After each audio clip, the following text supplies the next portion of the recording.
গত ৫ই আগস্ট সরকার পতনের এক দফা দাবিতে মার্চ টু ঢাকা কর্মসূচিতে অংশগ্রহণকালে গাজীপুরের আনসার একাডেমির সামনে আনসার বাহিনীর গুলিতে আহত হন ২২ বছরের কলেজ ছাত্র রায়হান মিয়া। এক হাত থেতলানো ছাড়াও পুরো শরীরে অসংখ্য ছোড়াগুলির ক্ষত নিয়ে হাসপাতালে কাতরাচ্ছেন তিনি। তার চিকিৎসা করানোর সামর্থ্য নেই তার পরিবারের। এ পর্যন্ত যা ব্যয় হয়েছে তার পুরোটাই করেছে ধার করে। রায়হান ভাওয়াল মির্জাপুর কলেজের স্নাতক চতুর্থ বর্ষের শিক্ষার্থী।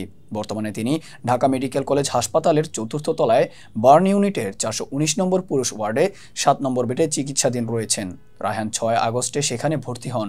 ৫ই আগস্ট মার্চ টু ঢাকা কর্মসূচিতে অংশগ্রহণকালে গাজীপুর আনসার একাডেমির সামনে আনসারদের এলোপাথারি ছোড়াগুলিতে আহত হয়ে মাটিতে লুটিয়ে পড়েন রায়হান।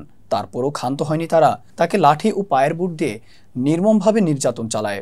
এক পর্যায়ে রায়হান মারা গেছেন ভেবে তাকে পাশের সীমানা প্রাচীরের উপর দিয়ে বাইরের নালার মধ্যে ফেলে দেয়।